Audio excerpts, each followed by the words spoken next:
SYFY's Resident Alien, a SYFY Network show that follows a crash-landed alien, is not likely the show where you would find accurate Native American portrayals. But the SYFY Network has done just that. In this video, I interview actor and director Trevor Carroll, who says he is thrilled to be working on a production such as this, with such actors as Sarah Podemski and Gary Farmer. Here is our interview. Hey, Trevor, how you doing? It's good to see you. Yeah, really good. Thank you for having me. Yeah, absolutely.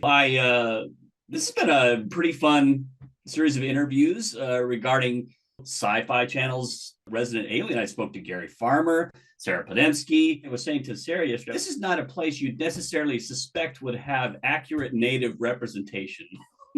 Right, it's true. Yeah, absolutely. I guess that just is a testament to the writers and the creatives on the show that they're able to like mesh all of us into the story, but in like a very authentic and tasteful way. Mm-hmm. How is it working on the show? Because I keep seeing, and I've said many times I've been a journalist now in arts entertainment, and as a Native journalist, how far we've come in 20 years is literally blindingly different. And one thing a lot of people don't really discuss is what it must be like for the actors and actresses to be on sets where there's other Native actors. Usually we're lone wolves out there, It's really refreshing actually to see like authentic characters that are like layered in like a actual reality or grounded in reality. Um, Seeing someone like Gary Farmer, obviously like working with him on set and interacting with him, and I mean obviously Gary Farmer is like a legend in the film industry. Getting the opportunity to work with him, it's like a dream come true. Every day I go to set and like work with these superstars and like seeing uh how they perform is like I'm in awe each time. Yeah, that's awesome. That's awesome. And it's a fun show. You got some wacky characters and aliens and even Sterling Harjo on Reservation. I still want to do something that goes into the world of aliens. Who would have thought, right? I mean, who would have thought like aliens and like indigenous people and like all these stories working in together, and it's a comedy. They're able to like weave this story together in like such an intricate way, and like there's so many different layers to it. It's Mm-hmm. it's a like a beautiful show, and Yeah. it's not just beautiful, but it's like timely, and Mm-hmm. it's funny. Yeah, and it's interesting because if you look at the concept behind aliens coming to a new world and like trying to colonize a planet, there's a lot of connections there. People don't realize till you start watching it. Of course, yeah, yeah, and I think maybe that's one of the reasons why it's so successful because of like the like it's grounded in reality, and also it's able to like just to you know piece all of these things together. Yeah.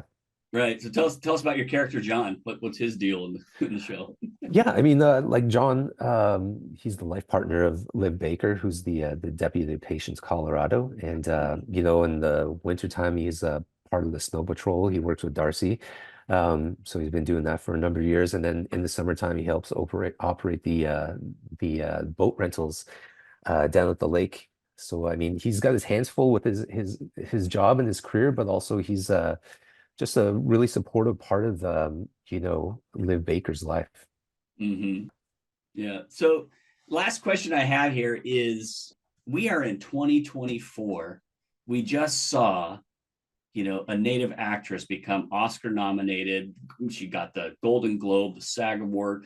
You've got Gary Farmer, Sarah Podemski, we got Reservation Dog. We've got all of these incredible things going on. Native actors, Native stories are out there and they're finally being embraced. I think it's been a long time coming, obviously. We're at a really great level, but I really strongly believe that there could be more up there for us to attain, obviously. So, getting the opportunity to see this surgence of indigenous storytelling and it being done in like a tasteful way, and then the reception also from the audiences that want to see more about our history and our culture and our own perspective is really like a refreshing thing, and it's a really great feeling to be able to tell our stories from the authentic indigenous eye. Yeah, I'm reporting on things I never thought I would be reporting on, and the joy of this in a big way is that Native kids now can look at the TV and see you, see Gary, see Sarah, and actually have a foundation of thought to say, you know what, this is something I could do. And finally, the answer is, you know what? Yeah, you really can. I love the fact that, you know, well, when I was growing up, I mean, it was few and far between to see like an authentic Indigenous person being represented on screen. I hope, you know, just that, you know, some young person out there that's watching us, it helps motivate them to, like, you know, maybe go into the film industry, or that there's an opportunity out there that they haven't experienced before. That's awesome. That's awesome. Yeah, there's got to be a little kid somewhere on the res going, "Hey, I want to be like Trevor Carroll." You know what I'm Yeah, saying? It's just hope, cool. I mean, hope, hope wow, you know, it's neat. hopefully two of And them. yeah, and we could say, yes, you know what, kids, there is hope. They are listening. There are places for us as Indigenous people now. I can't wait to just continue to see more of you guys. I really appreciate what you're doing, and you know, you're holding it down for our people, brother. And the kids are looking up to you, going, boom, you know. So yes, good Yeah, job. thank you so much.